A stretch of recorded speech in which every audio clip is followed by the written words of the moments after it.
Hello. Oh, there it goes. What the heck? Well, alright, everyone. Hello. Welcome again to another Wuthering Waves.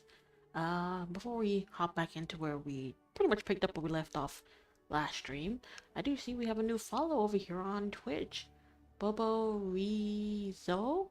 So, thank you for the follow over on Twitch. And the YouTube one does take a little minute to load properly, but I believe YouTube, I'm now at 340. Yeah, my 340 subscribers over on YouTube. That one takes a minute to load. But, no, thank you guys for the follow. So, yeah, that's where we're at now. Twitch, we're at 68. And YouTube, we're at 340. We'll just be hopping back in. Yeah, like I said, pretty much just picking up where we left off last night. Where we weren't able to get the gem. But we got a bit of information from the, priest guy who was being controlled by the Thenodian, that basically whatever's supposed to be happening here, not in Minnesota. So now we're back to figure out what the hell is going on.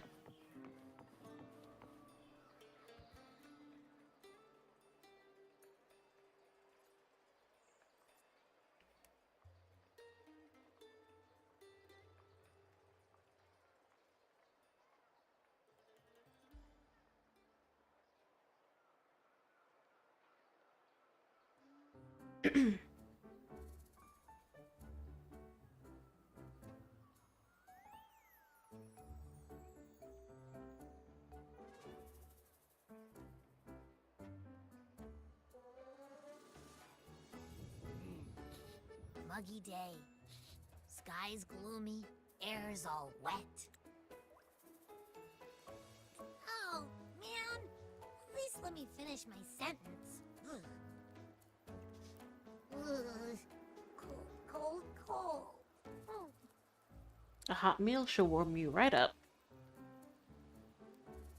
I'm just glad Abby's feeling better. All right. I'm famished. We barely had a bite sprinting all the way here from Raguna. Ooh, that's spaghetti. That look good. Whoa! Pinch me! This is a feast and a half! Ooh, and they got cupcakes too. Hey, Rover. So, we did bring enough money, right? I mean, we kind of rushed out without grabbing anything. Oh, that. Don't worry, money's not an issue. Right, I think it's like once you win, they kind of like. Augusta made sure we're covered. Oh, never. All our food and lodging here in Septimont is built straight to the F4's palace. Oh, okay.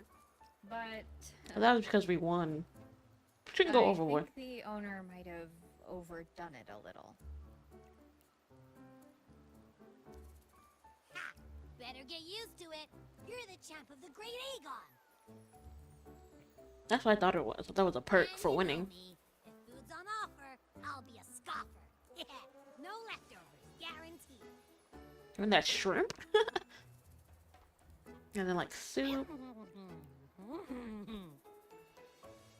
Free stay, free meal. Professor really knows how to treat guests. Maybe we should, you know, hang around a bit longer. You can stuff your face some more. This smells amazing. I had fried shrimp a couple while ago. It was so good. Abby, what do you think Imperator wants me to find? If Cardathia's right, the last clues should be somewhere on the Sanguis Plateaus.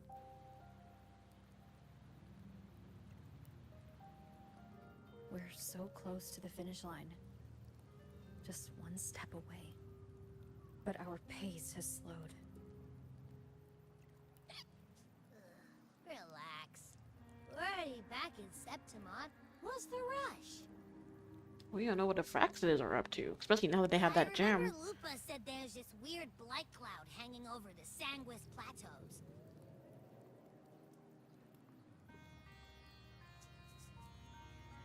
And when the high tide, or whatever, rolls around, all the gladiators go there to hunt tacit discords. ride coming up soon? The Affer's invite did say something about a big hunt. Huh. That reminds me.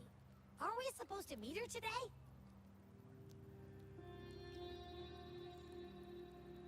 A messenger came this morning. Augusta is dealing with an emergency, so our meeting's postponed. Looks like it'll be a while. What would happen? An unexpected change.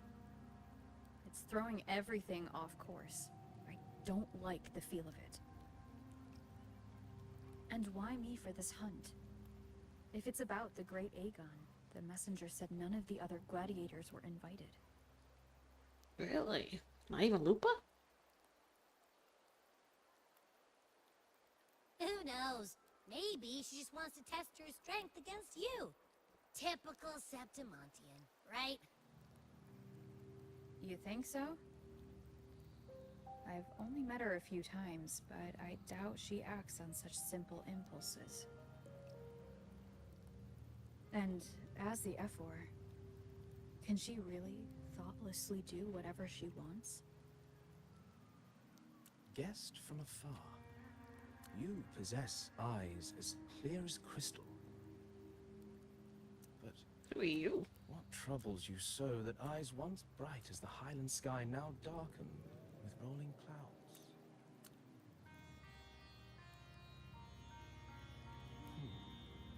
A warrior who walks the blade's edge does not falter over trifles. The clouds, Is that blood? if I may guess, are cast Or is that from the paint? throne. At the peak of Capitolini Hill, beneath the pale walls of the Ephes Palace, secrets lie buried. And the most intricate among them are those born from the pursuit of power. Even one as honorable as the Epher must learn when to be ruthless. In Septimont, a city forged in iron and blood, anyone who seeks the throne without knowing the cost is no better than a lamb marching to the butcher's knife. And you are right, exactly. I am Nestor, a traveling poet.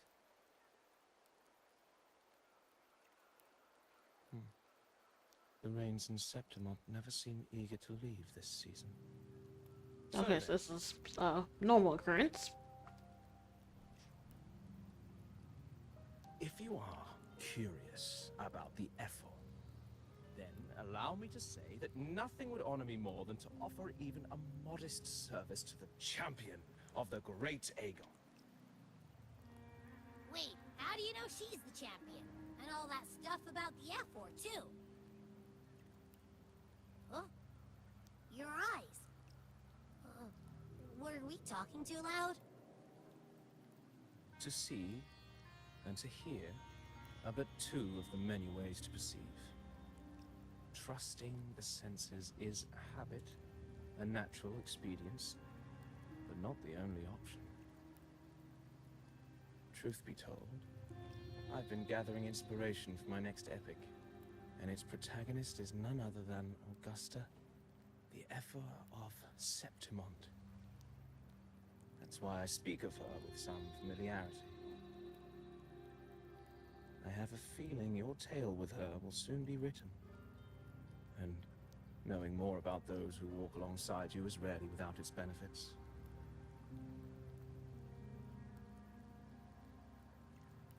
Then tell me about Augusta.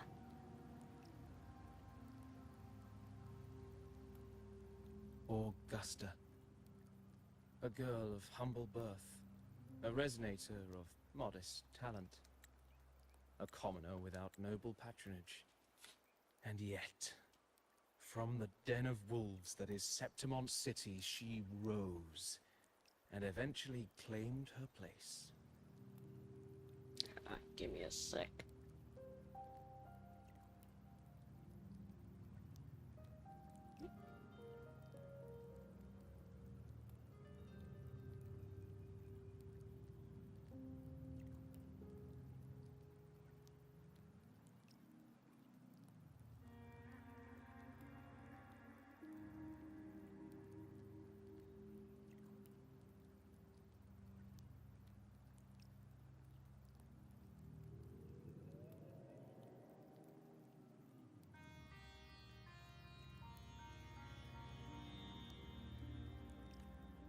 just like the burning sun was once a cloud of dust.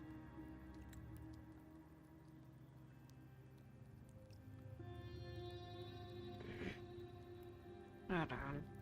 It's not working either.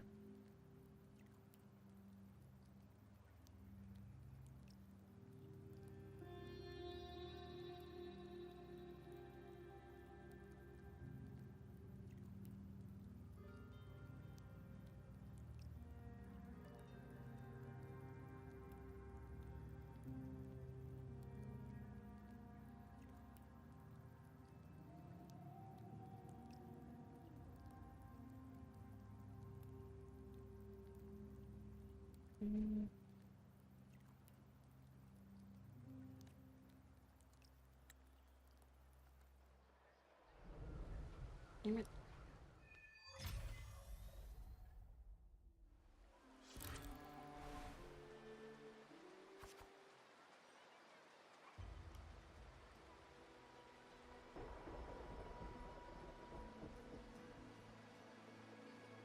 Let's see if that works later on. Alright. Dear Casimir, do follow me in the near unforgettable story of Augusta, but simply telling might be a bit dull.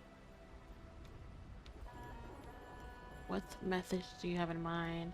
What are you trying to do? Perhaps having the listener become the protagonist of such stories might be a good option. This should add more immersive touch to sound and images you have yet to hear and see. At this moment, you are Augusta. You shall relive her past, face the same choices she once made. Thus, please forget your name for now.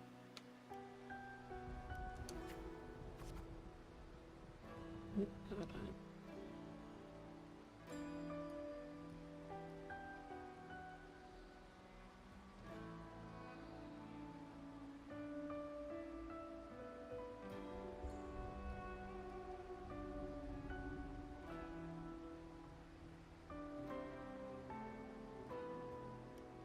Of course, I guess the story is already written.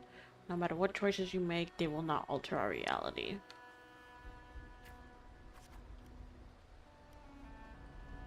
Yet be wary, fate is fickle, and a misstep could lead to a swift end. Weigh your choices carefully. Well then, let the story begin. Set aside the complex thought, and let me sing you the epic of a young girl, Augusta.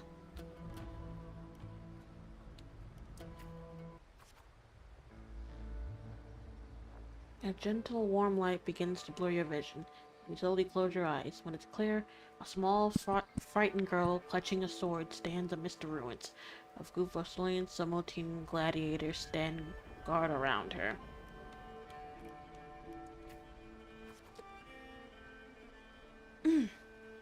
Hey kid, are you alone? Don't be afraid. We know that the dark tide did to your home, and we're here to help. Timidly observe the man in front of you, boldly. Different choices will change the corresponding stats value. You must be hungry. Here, this should be enough to keep you from starving for now. Refuse to food over. We can take you to Septimont City. It's not safe here. We don't know when the next disaster will strike. Staring at these ruins won't change anything. Even if you rebuild these walls 1,000 times, they'll never hold against the black tide. You don't have the strength to stop it. Bring your sword and come with us.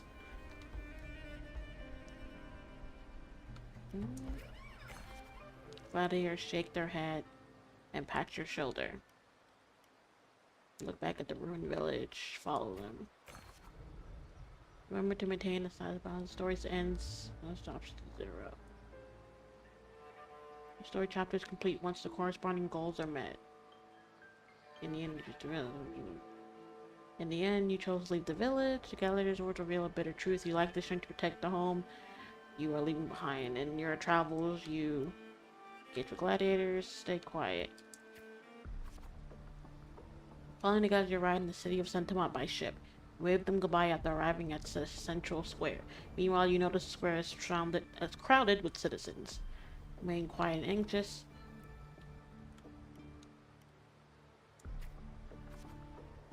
Poster for the gladiators Ogon is pinned to a wooden board. The air is filled with heated chatter about the upcoming match.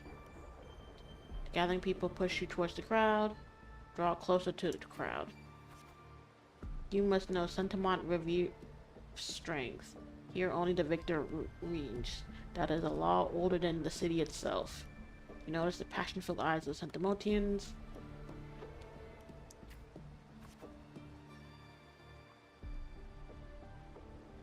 I saw something. Eat or be eaten, such is the way of this city. To survive, you'll have to find your bite and seize the crown with your own teeth.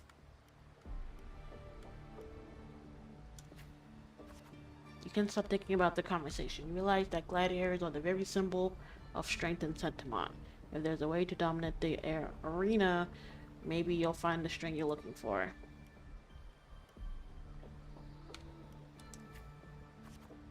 As you leave, you notice that 3 words stand out in consistent chatter: identity, status, and talent. They seem to be an essential part of gladiating. There are also those commoners who view the girls as mere boring display of butchery, but were hardly entertained by the sight of rats shrieking in the dirt. What we crave is true magnificence, a warrior who can make rose bloom from blood. Wanna have a little bet on how many major rats are gonna try for the gun this year? Them and their stench be stinking up the place. You are determined to step onto the arena. The rules demand a mentor at your back, someone to keep death from claiming you on the first day, and perhaps even teach you to see the fight through to the end. After hitting several dead ends, you eventually come across Kato? Kato's a retired gladiator star, but takes a few proteges. So you want to join Diagon, you say? Why don't you start by telling me a little bit about yourself? Recall discussion about gladiators' identity, status, and talent. The people in the city of Septimont seem to value these more than anything else. You choose to lie about your past, speak honestly about your past. The dark tide took your home, and you came to Septimont seeking strength. Is that so? You've got some mentally, but that's not enough to cut it here. Go home. People like you always show up with nothing but fancy dreams, only to see them crushed and trampled. I've seen enough of idiots like you. What now? Still here, are you? You think your stubbornness will change my mind? Pathetic. Alright then, let's have a duel. Land 1 strike and you win. If you manage that, I'll teach you how to be a true gladiator. This duel here is your entrance trial.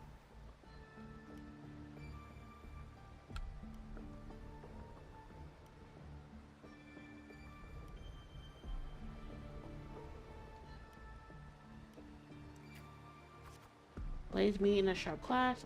Lose with practice ease. You are quickly defeated. Strength list. You realize how weak you are? This is why I want to be a gladiator. This is why I am seeking power. Do you really know who you're fighting against? Can you really best me? You can't. Now how do you plan to end this? Challenge him again the next day. Give up. Back round 2, are we? Country rats like you sure are pestering as the city folks say you are, huh? Just like last time, you aren't much of a challenge and you're swiftly beaten once again. Shit went down. Go back, this is not your path. Too slow, too weak. Your foolish swings only bring smiles to your enemies. Then I'll get stronger, then I'll get faster.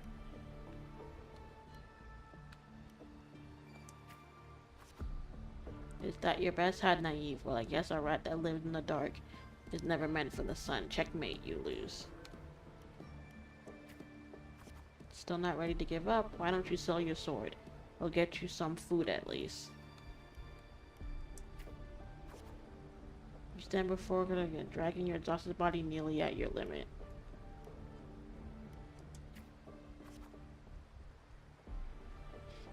The wind swift by the blades, whisper past, and you're suddenly home. A soft sunlight cascade on the great oak leaves, and you hear your friends' laughter, your parents' gentle calls. The very next breath, bone-deep chills engulfs you. That touch you know all too well. Thoughts race against your mind, and your hand instinctively grips the sword's hilt.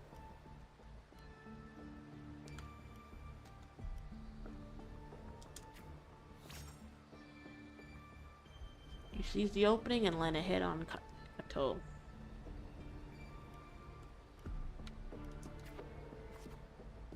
Kato hands you his sword and turns to leave. In Septimont Arena, the victor claims the weapons of the defeated, a symbol of conquest. This sword is yours now.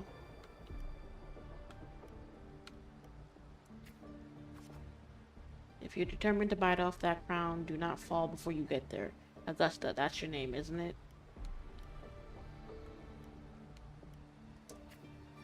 The moment you step into the arena, you will lose this name. That spectacles may brand you with a number, a symbol, or even the name of some wild beast. And only the last one standing has the right to reclaim their true name. By then, all will be chanting your name, Augusta. You'll have to conquer their hearts and win their applause, even without identity, status, and talent. Tell me, will I see that day?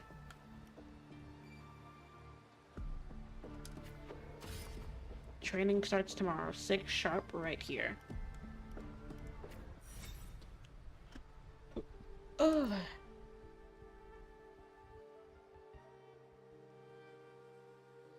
Fail enough times, and you might eventually succeed.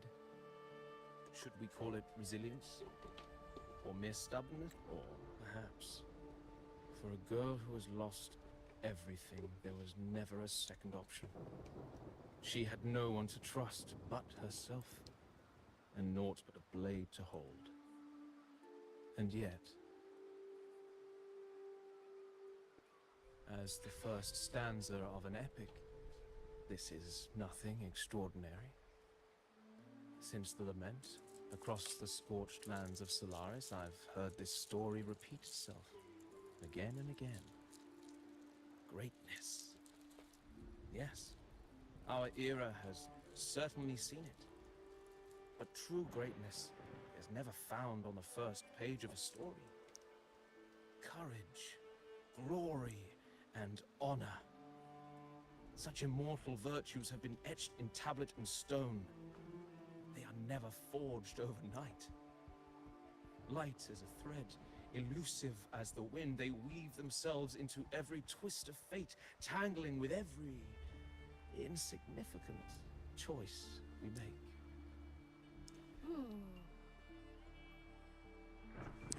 What's wrong, Abby? I don't know. It's just unbelievable. The Augusta he's talking about, and the F word we saw in the arena. No way that they're same person. A girl far from home, arriving in the city upon Capitolini Hill in pursuit of strength. No title, no status, no wealth. I doubt anyone at the time could have imagined her rising to where she is now. No, there might be one. Do you mean Kato? Do you believe Kato handed her that final victory on purpose? And that his scathing words were a test of her resolve? Maybe he had long grown tired of that corrupted system. Then Kato must have been an idealist, to place his faith in a girl with nothing to her name. Now, why don't we keep this question in mind and see where the story leads us?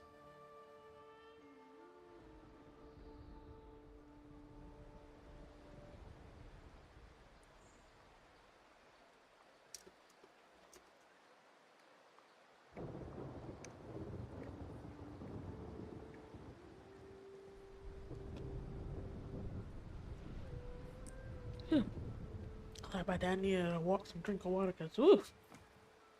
That talking made me thirsty.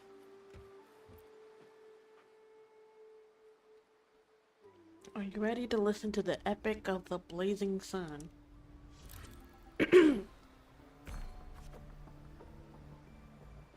Dawn breaks with a pale glow. A month has already passed under Kato's training, and today the grind continues. You arrive at the training site, repeating the same moves over and over again. It's begun to weigh on your patience. You notice some gliders training in moves you've never seen before. You decide to stay focused and keep on your own training, peek into their training. Okay.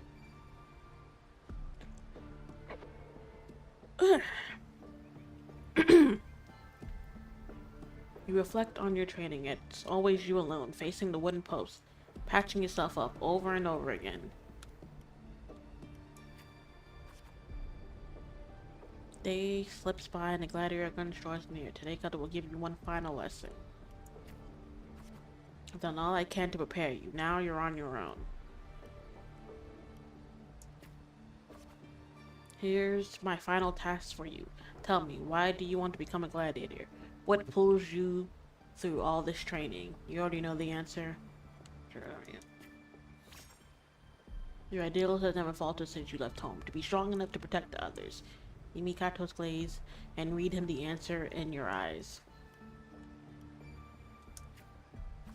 And meanwhile, a flicker of desire crosses your eye. You recall Kato's words from when this all started. By then, all will be chanting your name, Augusta. You'll have to conquer their hearts and win their applause, even without identity, status, and talent. Tell me, will I see that day? I very much look forward to it. I will make it happen. You're aware that sponsors for the gladiators are mostly nobles and wealthy merchants, figures beyond your reach, except perhaps in the underground arena. Here are all the top of the line merchandise I got here. Care to have a look? Like products on display, you and few other gladiators stand in the middle of the underground arena, scrutinized by nobles and wealthy merchants in the stands. One by one, those beside you are chosen and escorted away. The audience casts their eyes in your direction. However, all you receive is constant laughter in return. Visions of home flash in your eyes. Glimpse of the flickers through. These laughs, so they really do have a hand in that disaster. The Toktai alone did not destroy your home. The rot in high places also played a part in your home's ruin. When the dark tide struck, those with power and wealth continued their lives of indulgence and luxury. The might of the gladiators existed only to serve their desire. Fire and nikes in your chest. Well, a village girl with such unremarkable fortitude, dreaming of power and strength. I can't remember last time Septimont had a joke this amusing. Show them your sword. Try and you'll see. What can you offer? Prancing around like a circus clown and scrambling for your life so we can all have a good laugh? Or do you think playing innocent will win you favor? Anyone interested in this one? After all, watching the weak struggle is always a fine source of entertainment. The guys are assholes.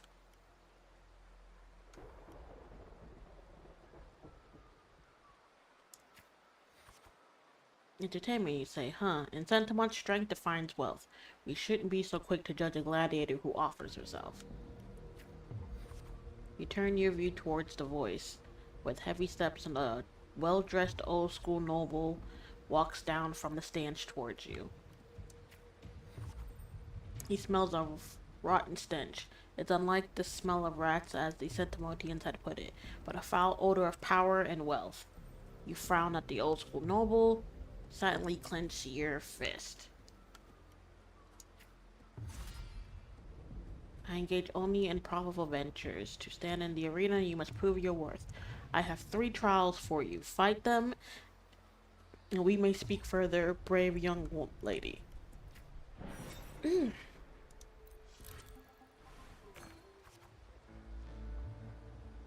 reach the noble's trial. Those trials is to find a word for something intended only to break you. Outside the walls of Septimont lies a wasteland plagued by the dark tide, your homeland. Turning home, you can't help but feel sentimental. Now it's different from the home you remember. They say a ferocious lying beast corrupted by the black tide prowls deep within a cave. No common blade can cut through its skin. Your first trial is to slay that beast. The noble, however, decides to strip you of all your equipment but a dull sword. What the fuck?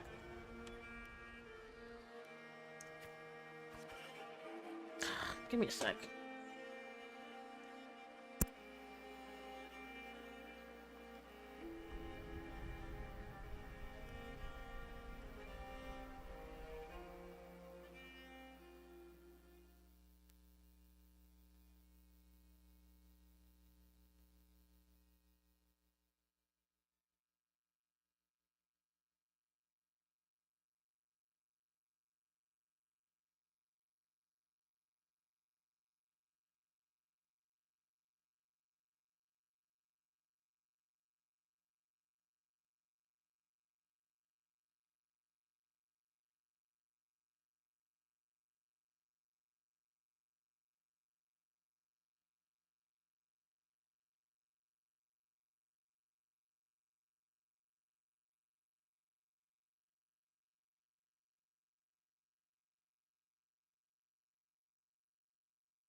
Sorry about the delay.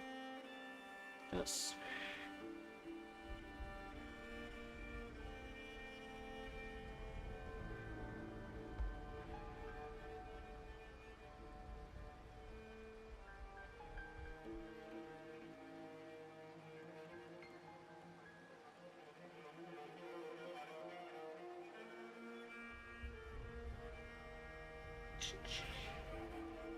I'm not like 40 minutes.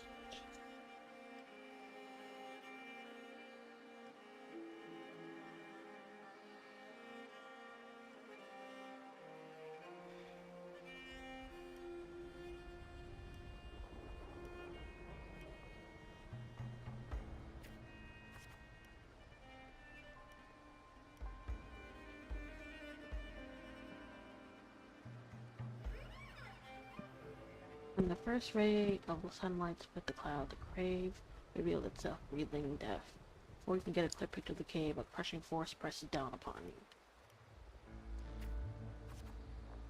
Shh, get down. You're trying to get yourself killed. Hold your breath or you're alerted. You turn around and see a hunter. Just then, a massive beast roars and walks past where you are hiding. After the lion has left, you apologize to the hunter. It was thanks to him the beast did not notice you. Going by those clothes, you're a Septimont gladiator, huh? I used to be just like you. Lost a big match, got tossed out by the nobles, and ended up like this.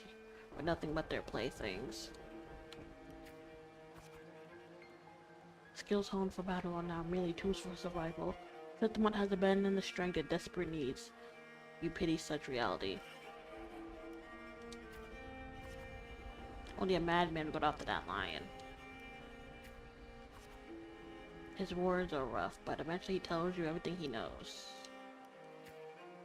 You bid the hunter farewell and make preparations for the hunt. To gain more knowledge of your prey, you choose to silently absorb the lion beast in the following days. After a few days, you manage to grasp an overall behavior pattern of the lion beast. Thus, you march towards the deep cave. Deep within the cave's dark embrace, you tread softly, and in a sudden dread freezes your steps. Between the flickering torch flame, a monstrous shape appears, a lion beast. Fire from the nether stands somewhat its golden mane, while claws like scythes tear wounds into the earth.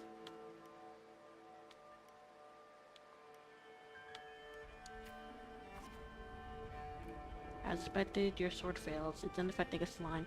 Or you can take a breath, the lion's thunderous roar storms you again. You decide to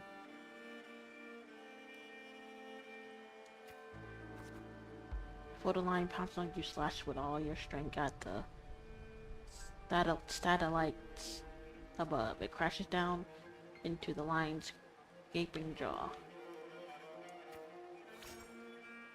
You land on its neck. It lunges to seize you, but you swing, dodge its forces and claws. You do a deeply knot at the throat.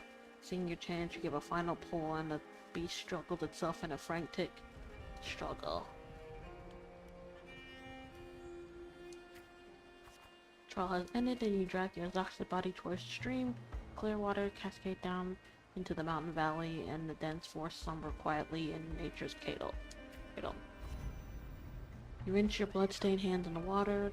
The clear stream slowly turns red. The birds scatter and the fish vanish. You sense the forest unease at your presence.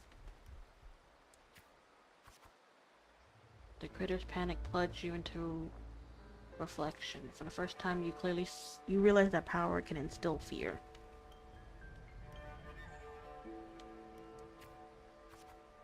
With no time to rest, you approach the nobleman again. He imposes a second trial upon you.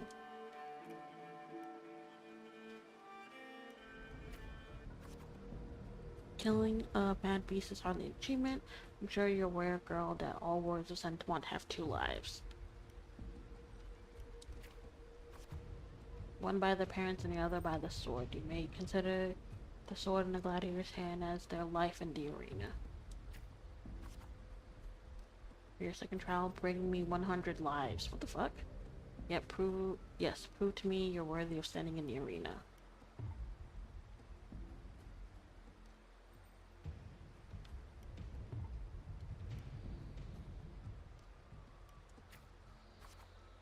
To get a missions pass for Argon, you start a second trial. Day after day, you fight gladiators of Septimont. As your reputation grows, so do the spectators. They do not care who you are, but only want to see when you will fall. Look, it's that girl again. Didn't think she would get as many wins as she did. Just look at the size of her. How will she even carry those swords? You have grown used to this kind of noise. The deafening cheers numbs your fatigue. Your sword now rests against your opponent's throat.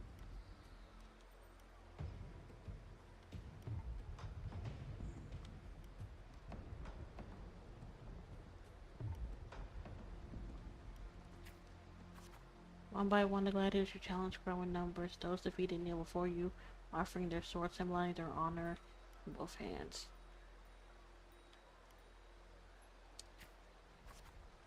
Even in Septimont, there's a limit to opponents that prove a challenge to you. Eventually, you will need to seek out tougher challengers. You have targeted Victor, a frequent champion of Argon from one of the noble houses. Do you have any idea who Victor's father is? His lordship is the largest sponsors of the Argon. Power, wealth, those aren't things brute strength can rival. Victor has the best mentor, the finest weapons. The house providing Victor comes with you with an offer. A perfect job and its substantial fortune if you walk away from the duel. You reject the bribe without a second thought. Humiliated the noble servants, spit curses in your face. You ignorant country peasant, do you know what it means to refuse a noble? Then you shall suffer for your arrogance. When time comes, don't expect any pity, as you won't be getting any.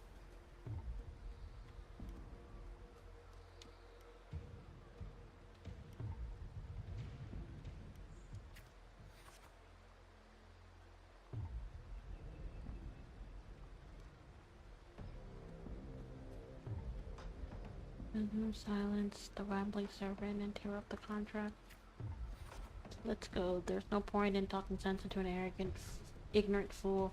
Then again, I appreciate if you don't waste too much of my time in the arena. They throw a bag of credits as a way to humiliate you, following up with sarcasm and mocking gesture. They attempt to overwhelm you with their pride. The day arrives, Victor accepts your challenge with his honor of nobility at stake. You remember well the haughty look he wore but a few days prior. But the noble wields only words, not swords. Victor knows nothing about swordsmanship.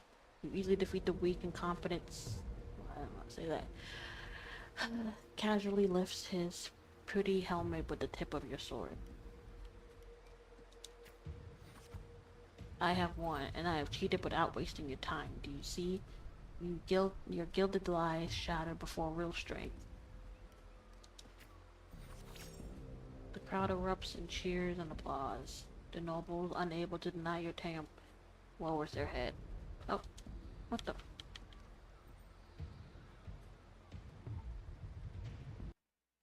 Are you serious? The game just crashed on me.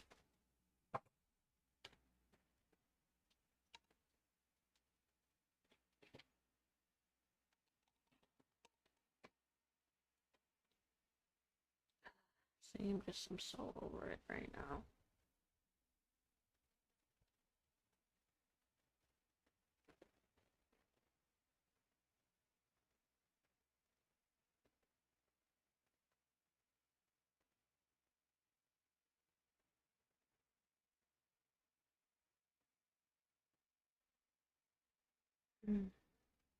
You know what? I'm kind of not really in the mood to continue on, so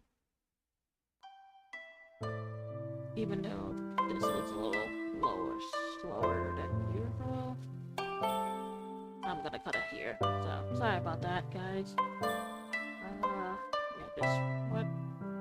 For trying, I don't know why I disappeared for like damn near 40 minutes. Just gonna suck the rest of the mood out of me. So yeah, I'm gonna stop here, and then I gotta figure out why the game just crashed on me. Figure out what's up with that. So, but yeah, thanks again for everyone who came. I'll see y'all next time. I'll be back tomorrow with Be back with Sword Art. So, if my mic sounds weird. Yeah, I think it's time for this to get off. So, sorry about that. I'll see y'all tomorrow. Bye.